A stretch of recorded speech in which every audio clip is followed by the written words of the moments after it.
Bonjour à toutes et à tous, c'est la chaîne Redynamiser l'entrepreneuriat en Afrique. Je me présente, je suis Roland Apédo, je suis ingénieur QSE et j'aurai le plaisir aujourd'hui de vous animer le nouvel épisode sur cette chaîne de votre programme Discussion entre pros, discussion entre QSE. Alors, Discussion entre pros, pour ceux qui nous rejoignent pour la première fois, est une émission de rencontre entre professionnels qui va à la découverte des métiers du QSE et des opportunités d'affaires et d'investissement qu'il peut avoir notamment. Et il s'agit d'un programme qui a été pensé et conçu par TEDIF, Think Tank, en collaboration avec la chaîne YouTube Redynamiser l'entrepreneuriat en Afrique. Alors, je ne serai pas seul aujourd'hui pour cette émission.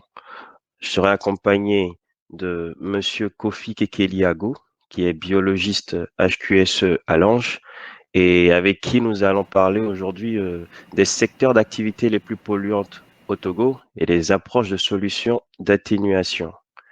Alors, Monsieur Ago, bonjour et bienvenue. C'est un plaisir de vous avoir sur la chaîne. Merci beaucoup, Monsieur Roland Pedro. C'est l'honneur pour moi de pouvoir vous accompagner dans cette émission. Alors, d'accord.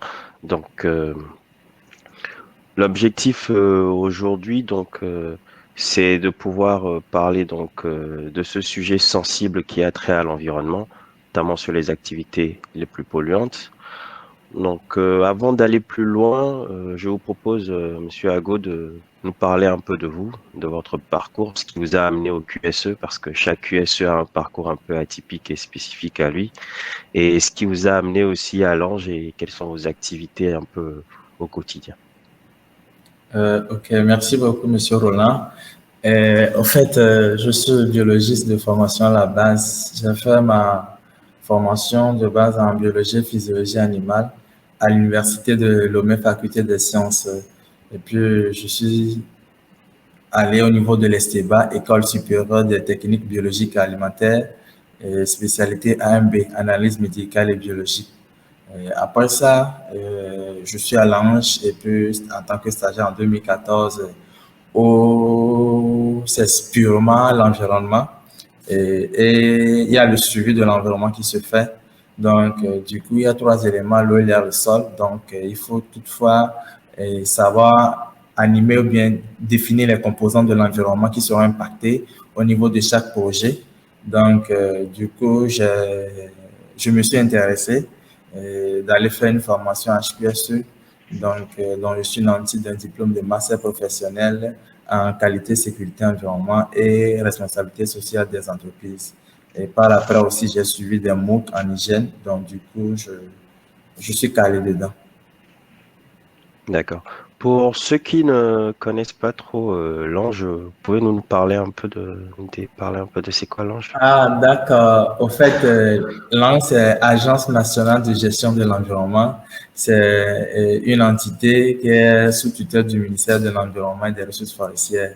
Donc, l'agence est chargée plutôt d'accompagner le gouvernement dans sa politique de mise en œuvre des plans, projets et programmes de développement en matière de l'environnement, gestion efficace et efficience de l'environnement. Donc, du coup, son cahier de charge plutôt se résume en deux directions. Il y a la direction de l'information et du suivi de l'environnement et la direction des évaluations de l'intégration environnementale qui est chargée des évaluations environnementales. Donc, au fait, à peu près, ce sont ce que l'ANGE fait au quotidien, faire évaluer et faire le suivi. Donc, pour l'heure, ce n'est pas question de présenter l'organigramme, donc du coup, je m'arrête là. Merci. D'accord. Non, c'est clair. Je crois que les gens ont pu avoir un œil sur c'est quoi l'ange. Voilà. Alors, pour revenir à notre thème du jour, les secteurs d'activité les plus polluants au Togo, je vais vous poser une première question très simple et directe. Pouvez-vous nous dire quels sont les secteurs d'activité les plus polluantes au Togo? Ah, ok. Au fait, pour se référer au premier rapport biennal actualisé en 2017 du ministère de l'Environnement et des Ressources forestières, et ça sur l'orientation du groupe d'experts intergouvernemental sur l'évolution du climat GIEC. Et du coup, ce document a demandé à faire l'inventaire de 4 secteurs sources de pollution. Au prime abord, il y a le secteur de l'énergie et des transports, le secteur procédés industriels et utilisation des produits, le secteur agriculture, foresterie et autres affectations des terres, et le secteur des déchets. Donc, on peut se résumer à ces secteurs clés comme secteur source de pollution autour. Alors, quand vous dites secteur de déchets, c'est des secteurs qui travaillent sur le recyclage des déchets, le traitement des déchets, c'est ça? Au fait, quand on dit secteur des déchets, il y a des secteurs qui sont, comme pas d'autres, on a cité d'autres. On peut toutefois avoir assainissement, en matière d'assainissement, il y a des déchets dont il faut travailler au jour le jour. Aujourd'hui, il y a le CET, Centre d'enfouissement technique. Donc, ce secteur-là produit, ou bien il essaie d'assainir l'environnement, mais dans la faisabilité, il y a production de déchets, ou bien ce secteur source de pollution. Et donc, c'est ce pourquoi on catégorise ces secteurs-là, ces secteurs de déchets comme source de pollution de l'environnement. Puis, ce sont des véhicules qui transportent des cargaisons, qui transportent des déchets d'un site pour l'évacuer à un site où il faut essayer de faire le traitement efficace et efficient de ces déchets-là. Donc, durant le parcours, bien que c'est en lien avec le secteur de l'énergie et des transports, on les catégorise à part tout entière. D'accord, d'accord. Et pouvez-vous nous parler un peu des pollutions qui sont engendrées du coup par ces secteurs d'activité-là? Au fait, pour parler de pollution, c'est quand le système, bien la nature est contaminée. Et puisque quand on contamine, bien on salit un type de milieu, puisque en environnement, il y a 3 éléments clés. Il y a l'air, l'eau et le sol. Donc, quand il y a contamination du sol, de l'eau ou bien de l'air, on parle de pollution. Et du coup, il y a différents types. On va parler de types de nature et des sources de pollution si par après la question est venue. Mais et pour les catégoriser, il y a des pollutions physiques, pollution. Et puis quand on parle de pollution physique, c'est quand le milieu est pollué par un agent mécanique. Quand je dépose un sachet plastique dans un endroit, par exemple, peu importe l'élément, l'eau, le sol, bon, pour l'air, c'est la vaporisation, bien c'est les particules. Donc, en ce moment, on parle de pollution qui se fait par un agent, donc l'homme est l'agent vecteur. Donc, il y a pollution physique ou bien mécanique. Ensuite, on parlera de pollution chimique. Quand on parle de pollution chimique par un agent chimique, il y a des gaz, ou bien matières particulières, ou bien des gaz nocifs. La pollution par le CO2, le NO, dioxyde de carbone, le NO2, dioxyde d'azote, l'ozone, il y a la couche d'ozone, et avec d'autres polluants, il y a dioxyde de soufre et autres SO2 et autres sources de gaz. Donc, en ce moment, on parlera de pollution chimique. Donc, c'est les différentes catégories. On peut aussi parler de nature. Je ne sais pas si on va en venir ou bien j'anticipe en même temps. Ah, allez-y. D'accord. Il y a le naturel et puis par l'homme, où on parle de sources anthropiques. Veuillez m'excuser pour la voix. Donc, le naturel, quand par exemple, il y a contact de l'eau avec des gisements minéraux, donc en ce moment, c'est indépendamment, c'est quelque chose qui s'est fait de façon naturelle. Et quand c'est anthropique, quand c'est dû à l'action de l'homme, quand c'est l'homme qui est l'agent vecteur qui pose, et qui est le facteur déterminant dans ce type de pollution, et on parle de pollution anthropique.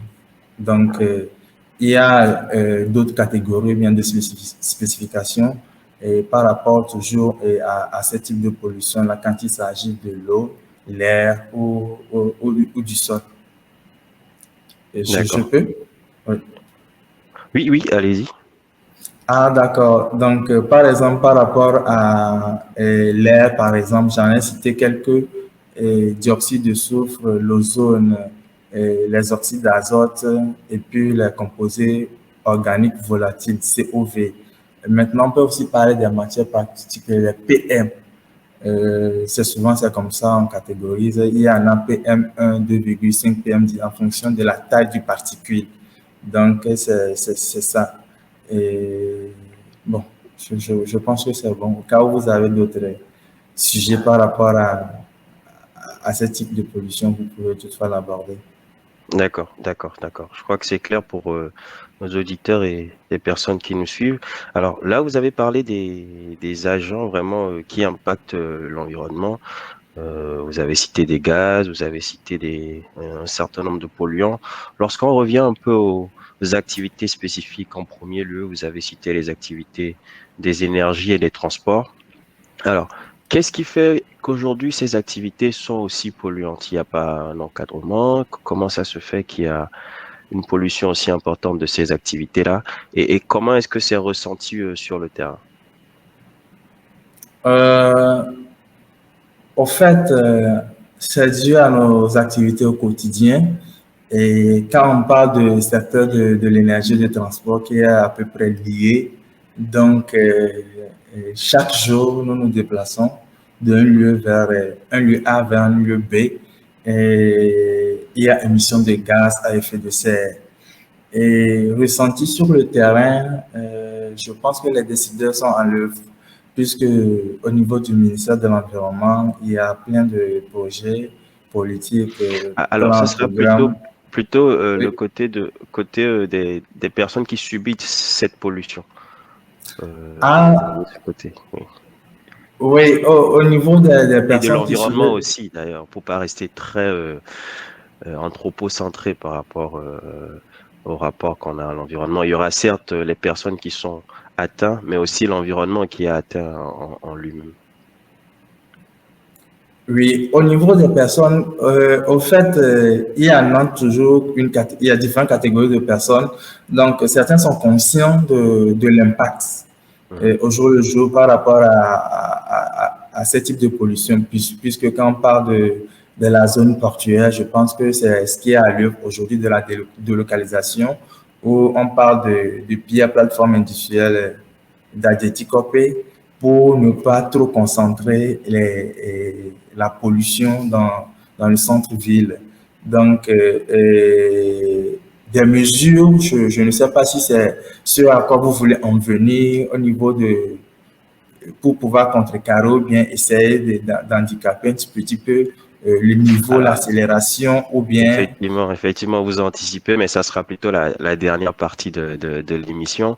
En gros, ici, Oui. c'était un peu plus de savoir, du coup, les activités, comme vous les avez très bien présentées, et comment les pollutions se manifestent au sein de la population et au sein de l'environnement aussi.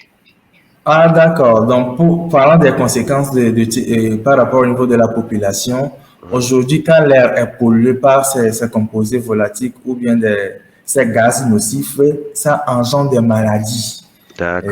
maladies respiratoires. Donc, quand il faut le lier, il y a des maladies respiratoires ou les bronchites, l'asthme, l'allergie, entre Mhm. autres, qui atteignent ces personnes-là. Et venons au cas spécifique je pense, de, de nos bonnes dames qui fument les poissons ici au Togo. Donc, je pense que l'unité des maladies respiratoires au niveau des zones hospitalières en ont fait des études et il y a un lien par rapport à l'exposé de longues périodes à ces fumées-là, puisque ce sont pas mal de matières qu'ils utilisent pour pouvoir fumer les poissons. Donc, du coup, quand elles sont exposées sur un nombre d'années, ça engendre des maladies respiratoires. Donc, c'est un exemple typique. Donc, il y a peut toutefois aussi avoir des maladies dermatologiques, cardiovasculaires, des décès et problèmes d'hygiène dans des zones où il y a forte influence de ces activités-là. Donc, je pense que c'est ça. Et au niveau de la couche d'ozone aujourd'hui, et on parle de l'altération, bien la destruction de la couche d'ozone qui est due à ces émissions de gaz à effet de serre. C'est ce pourquoi le groupe intergouvernemental sur le climat, l'évolution du climat fait des efforts afin que les pays essaient de limiter la description de la Cour en limitant le taux d'émission du carbone. Donc, c'est un exemple type. Au niveau des écosystèmes aussi, il y a des dégâts qui se font ressentir où il y a l'équilibre du système qui est altéré. La biodiversité, je suppose. La biodiversité, effectivement, oui. Quand on parle d'équilibre, c'est la biodiversité dont l'écosystème est altéré en raison du niveau élevé de pollution. Donc, c'est un exemple de conséquences par rapport à la pollution de l'air et même que ce soit les végétaux, puisqu'il y a le phénomène de photosynthèse. Quand il y en a de trop, donc les plantes essaient de prendre le CO2 et de produire l'O2 que nous respirons. Donc, c'est ça, le dioxyde de carbone, il provoque l'acidification au niveau des océans. Donc, quand on parle de l'eau, et de l'eau, effectivement, et ça entraîne des réchauffements climatiques. Puis, il y a des températures atmosphériques élevées et augmentation des températures des océans et des mers. On peut aussi en parler, l'arrivée d'espèces envahissantes qui détruisent ou réduisent les espèces typiques d'un écosystème où il y a des zones particulières qui sont protégées, où ces zones-là entraînent des envahissements de type d'algues. Donc, c'est ou bien des jacinthes, il y en a ça, et l'augmentation des extincteurs et ravageurs. Donc, en fonction du milieu, donc ça entraîne ça. Quand on parle je parle d'acidification de l'eau de mer, ça peut toutefois aussi engendrer des pluies acides qui sont des précipitations et des chutes de neige. C'est pas ici au Togo, mais on l'observe au niveau de l'Occident. Donc, c'est à peu près quelques exemples typiques que je peux donner par rapport à ces conséquences dues à la pollution de l'environnement. Là, vous venez de citer beaucoup de conséquences, Monsieur Ago. On voit que le sujet est, comment on peut dire, est très grave. C'est pas un euphémisme que de le dire. Avez-vous vu toutes les conséquences que vous venez de citer? Donc, que ce soit pour la santé humaine, donc les bonnes dames que vous avez citées, mais aussi pour l'environnement lui-même, qu'on voit qu'il y a beaucoup de conséquences que ces activités-là polluantes engendrent pour l'environnement d'une manière générale. Alors, dites-nous comment, du coup, la réglementation togolaise encadre ces activités pour essayer de diminuer ces conséquences et de préserver un peu l'environnement. Qu'est-ce qui est un peu fait aujourd'hui? Oh, d'accord. Aujourd'hui, quand on parle de réglementation togolaise, comment la réglementation encadre ces activités, on a un document politique ou bien, oui, et je fais référence à la loi cadre. Et c'est la loi numéro 2008-005, loi 4 loi 4 sur l'environnement plutôt. Et donc, quand on parle du secteur, la section 10 des pollutions, pas des pollutions et nuisances. Donc, quand on se confère au document, après, je peux toutefois vous l'envoyer et pour que toute personne pour pouvoir avoir ça concernant la réglementation. C'est un document qui est accessible en ligne, peut-être? Oui, c'est accessible en ligne. Quand vous tapez loi numéro 2008-005, portant loi 4 sur l'environnement du 30 mai, vous avez le document en PDF, je pense bien. Donc, section 10 parle des pollutions et des nuisances. Donc, pour pouvoir se référer comment gérer ou bien harmoniser nos activités au quotidien pour ne pas entraver à la loi du pays. Je pense que l'article plutôt 118 jusqu'à 122 en parle assez. Et donc, les conséquences pour ces personnes qui enfreignent à cette réglementation-là aussi est mentionné là-bas. Donc, l'article 121, oui. Les articles 18 à 122 que vous venez de citer, ils traitent spécifiquement des conséquences ou des conditions préalables. D'accord, l'article là mentionne les sources de pollution qui portent atteinte à l'environnement. D'accord. Oui. Au niveau d'encadrement des activités, c'est d'autres articles, c'est ça? Et oui, comment d'accord.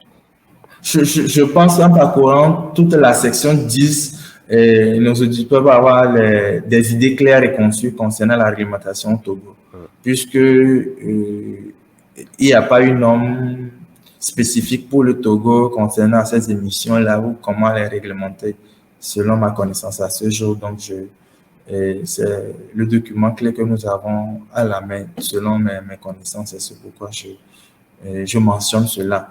Et l'article 121, les personnes à l'origine de ces émissions suscitées dans les articles 118 peut-être jusqu'à 120, et doit prendre toutes les dispositions nécessaires pour les supprimer et pour qu'il n'y ait pas assez d'impact sur l'environnement. En cas d'urgence justifiée, il y a les autorités compétentes qui doivent prendre toutes les mesures exécutoires d'office afin de faire cesser les manifestations. C'est ce que nous dit l'article 121. D'accord. Ouais. Donc là, on voit un peu qu'on est un peu à la limite entre l'incitatif et le curatif. Mais est-ce que dans la loi et par rapport à ces activités, il y a vraiment un volet préventif, comme l'environnement nous l'exige avec le principe de prévention? Est-ce que vraiment en amont de ces activités-là, notamment les activités de transport et d'énergie, est-ce qu'il y a un cadre préventif qui est mis en place pour éviter quand on arrive à ce que l'article 121 nous propose, c'est-à-dire le curatif, l'intervention après, que ce soit de l'entreprise ou des pouvoirs publics après? Je pense bien que c'est ce pourquoi il y a l'étude d'impact environnemental et social pour les projets, et Ouais. si ça serait simplifié ou approfondi, et en fonction des programmes, l'évaluation environnementale stratégique et l'audit pour ceux qui en ont déjà fait avant la sortie euh, de ces décrets-là. Donc, ce sont des décrets qui permettent de pouvoir réduire l'impact à la source ou bien de proposer des mesures d'atténuation de compensation pour les secteurs d'activité. On suppose qu'aujourd'hui, j'ai une entreprise, donc je dois réaliser l'étude d'impact environnemental à la base, en amont, et avant d'installer le projet. Sur ce, il y a les équipes d'experts qui seront là et ils vont étudier les composants du projet pour voir la faisabilité. Est-ce que l'impact ou bien le risque que le projet a sur l'environnement n'est pas trop? Si c'est de trop, comment peux-tu l'atténuer ou bien compenser en Hmm. faisant d'autres propositions ou bien des mesures alternatives pour pouvoir essayer d'atténuer l'impact quand le projet est viable ou le risque quand le projet est viable. Donc, sur ce, je pense que l'agence en fait mieux. Puis au jour le jour, il essaie d'évaluer C'est les... quelle agence qui s'occupe de ces activités-là? D'accord, c'est l'Agence nationale de gestion de l'environnement toujours qui s'occupe de ces activités-là. Il fait l'évaluation environnementale des projets, programmes, plans et politiques de développement. Donc, c'est ça. D'accord. Oui. Ok. C'est clair, c'est clair. Donc, chez Ange, vous avez vraiment beaucoup de missions et différents casquettes. Et on voit bien que vous êtes aussi à la fois dans le côté préventif, mais est-ce que aussi vous intervenez, vous avez des missions de police au niveau de l'agence? Est-ce que vous intervenez? Vous avez la possibilité d'intervenir lorsqu'il y a des pollutions qui sont rencontrées sur le terrain?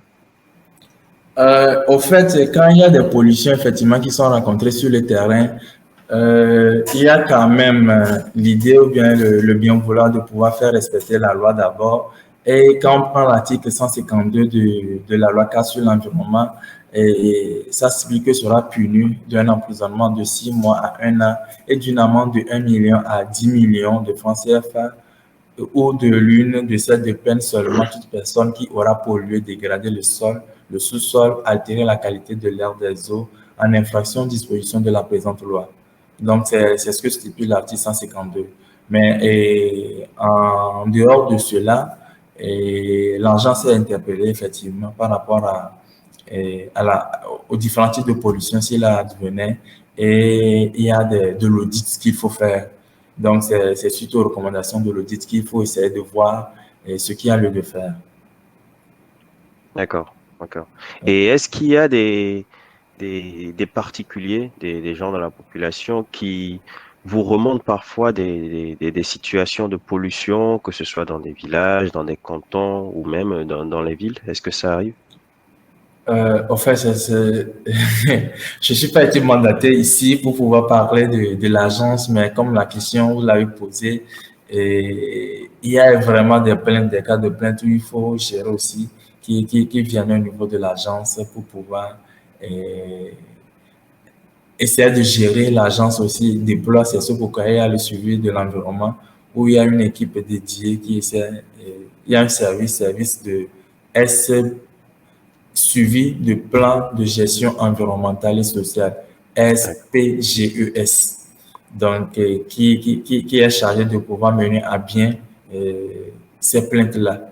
Donc, D'accord. fait par la population ou toute personne qui sent que son environnement est pollué par l'activité du voisin ou bien de la société installée à ses Dans côtés. le voisinage. D'accord. Oui, Ok. le voisinage. D'accord. C'est clair. Ok. Bon, on va pas trop du coup s'attarder sur ces aspects spécifiques, on l'aura compris, de l'agence d'une manière générale. Mais si vous voulez bien, je vous propose dans une dernière partie de nous parler un peu du coup de ces solutions qui existent sur le terrain. Donc vous en avez présenté pas mal, elles sont très réglementaires, on l'a vu. Mais aujourd'hui, avec vous, votre expérience que vous avez dans le domaine et votre expérience que vous avez au niveau de l'agence Ange, comment est-ce que vous pensez qu'on peut aller un peu plus loin dans les approches de solutions? Qu'est-ce qu'on pourrait proposer d'autre qui pourrait prendre en compte aussi bien les réalités du terrain pour les entreprises et aussi pour les populations, pouvoir atténuer autant soit peu ces pollutions-là? Il y a le cadre réglementaire qui est bien fixé, il y a beaucoup de choses qui sont faites, mais je suppose qu'il y a toujours, et là c'est ce que vous venez de dire, toujours des plaintes, toujours des soucis. Ça veut dire que la réglementation fonctionne, mais il y a encore des trucs, des choses à faire. Qu'est-ce qu'on peut proposer pour aller un peu plus loin selon vous? Merci beaucoup. Comme je l'avais dit, il y a le transport, le secteur du transport qui est le Très polluant, secteur très le plus polluant. polluant, secteur des énergies et des transports. Ouais. Au fait, on doit éduquer, informer, éduquer à la base. Quand on parle d'informer, éduquer, ce sont des sensibilisations de masse pour que toute personne s'imprègne dans la thématique de gestion durable de l'environnement ou bien de développement durable de nos pays. Et donc, du coup, c'est suite à ça, il faut proposer des alternatives. Et quand on parle d'alternatives aujourd'hui pour me déplacer, au lieu de prendre ma moto ou bien mon véhicule, euh, je pense qu'il faut aller vers le transport commun pour les activités qui ne nécessitent pas un timing bien jaugé ou de pouvoir permettre à avoir moins d'impact sur l'environnement.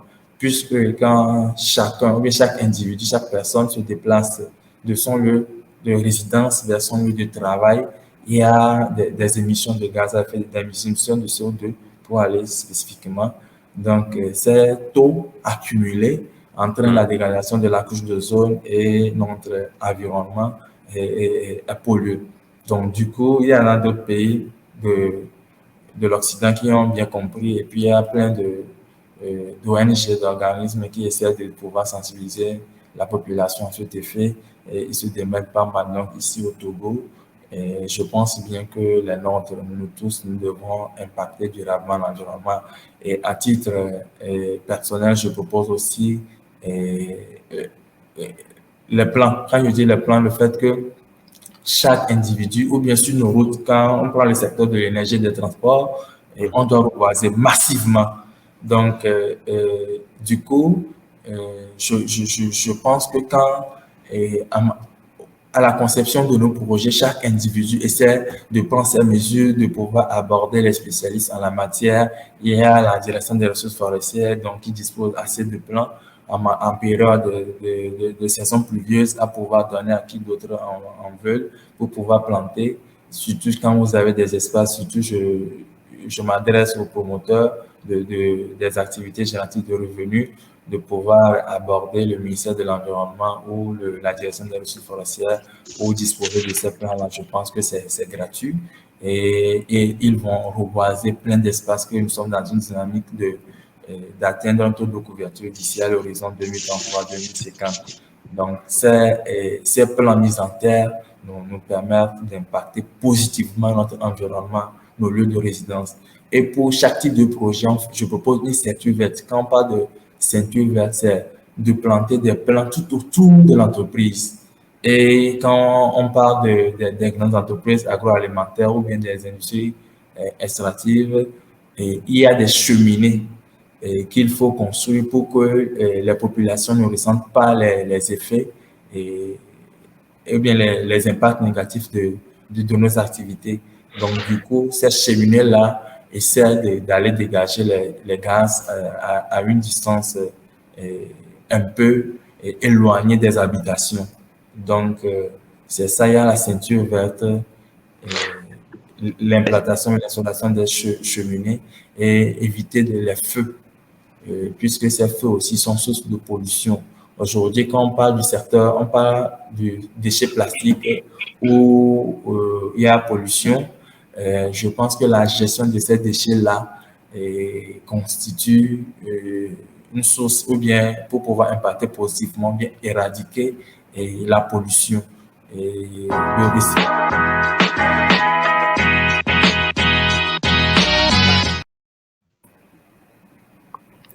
le Allez-y. Le risque, vous dites, oui. D'accord, le recyclage et le tri de nos déchets constitue aussi un moyen pour pouvoir essayer d'impacter positivement notre environnement. Puisque quand on fait le recyclage, même chez nous à la maison, on essaie de voir le biodégradable. Le biodégradable, on peut toutefois avoir un espace dédié à ça où quand nos déchets que nous essayons de faire de nos produits vivriers ou bien de notre consommation au jour le jour, on essaie de verser là, au bout d'un temps, ça se dégrade et puis le sol est enrichi et est disposé aussi d'un espace vert, constitue aussi un moyen pour pouvoir essayer d'impacter positivement notre environnement, puisque je parle toujours de phénomène de photosynthèse. Donc, ces espaces verts-là nous donnent quand même d'abord de l'esthétique et en plus a de l'impact positif pour notre environnement. Ce sont quelques moyens dont je propose. Donc, c'est ça. D'abord, éviter les feux et ceinture verte par rapport aux activités génératrices de revenus. Alors, la ceinture verte dont vous parlez, je vous coupe un peu. Est-ce qu'il y a certains projets qui ont été mis en place avec cette ceinture verte-là, pour peu que vous en savez peut-être? Oui. Je pense aujourd'hui au niveau de Scan Togo à Tablibo, il y a cette ceinture verte-là qui a été faite. Et même à Tablibo, il y a Scan Togo, c'est une entreprise atypique qui respecte l'environnement, puisque j'en ai eu à lire plein de documents sur la RSE et puis sur leur comment anticiper. Il y a plein de projets pour la biodiversité où ils essaient d'impacter positivement la population. Donc, du coup, c'est une société où, une fois visité, j'ai vu qu'ils ont fait des plans tout autour des lieux, des locaux de l'usine. Donc, du coup, ça permet de canaliser les sources de pollution afin que la population peut toutefois ne pas ressentir les effets négatifs des travaux qui essaient d'engendrer de l'activité. D'accord, c'est clair. Nous sommes arrivés à la fin de notre émission d'aujourd'hui. Et je vous remercie, Monsieur Ago, pour votre présentation. Et c'était un plaisir vraiment de vous avoir. Merci à tous ceux qui nous ont suivis en direct sur la chaîne. Et vous avez la possibilité de revoir cette émission sur la chaîne YouTube Redynamiser l'entrepreneuriat en Afrique. Pour rappel, nous étions avec Monsieur Kofi Kekeli Ago, qui est donc biologiste et HQSE à Lange. Merci encore, Monsieur Ago, pour votre intervention et votre explication. Et à très bientôt, peut-être sur la chaîne. Un dernier mot. Merci beaucoup à Monsieur Roland Pedro. Et puis, ce fut un honneur pour moi d'être ici et puis de discuter avec vous sur le sujet qui est très pertinent ici au Togo et puis de par le monde, je pense bien. Merci bien et puis à très bientôt. Dès que l'occasion se présente, je suis là à votre disposition pour pouvoir échanger et puis discuter et apprendre aussi de vous et d'autres professionnels en matière de qualité, sécurité, environnement. Merci et à plus. Merci à vous. Le plaisir était partagé. Merci à vous tous et à très bientôt sur la chaîne. Bye bye.